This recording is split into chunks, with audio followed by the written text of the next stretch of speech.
Breaking news చూస్తున్నాం. అస్సాం రాష్ట్రం విలువిల్లాడుతుంది. ఎడతెరపు లేకుండా కురుస్తున్న కుంభవృష్టి వానలు, పోటెత్తుతున్న వరదలతో అస్సాం ప్రజలు బిక్కుబిక్కుమంటున్నారు. క్షణక్షణం భయంగా బతుకుతున్నారు.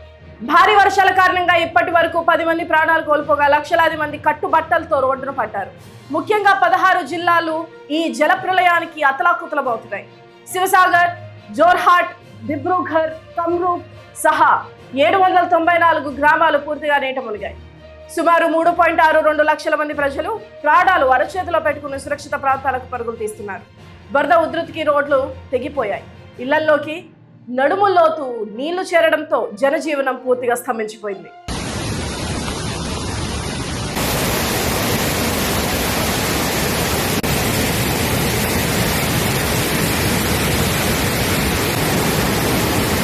మరోవైపు నదులు ప్రమాద స్థాయిని మించి ఉరకలెత్తుతున్నాయి.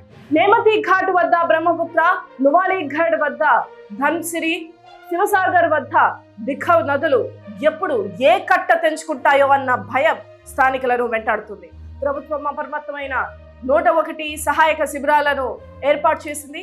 ఎన్డీఆర్ఎఫ్, ఎస్డీఆర్ఎఫ్ బృందాలు రంగంలోకి దిగి వరదల్లో చిక్కుకున్న వారిని బోట్ల ద్వారా సురక్షిత ప్రాంతాలకు తరలిస్తున్నాయి.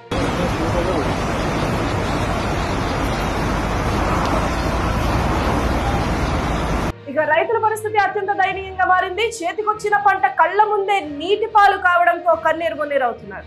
రాష్ట్ర వ్యాప్తంగా దాదాపు 19,100 హెక్టార్లలో వ్యవసాయ భూములు కోతకు గురయ్యాయి.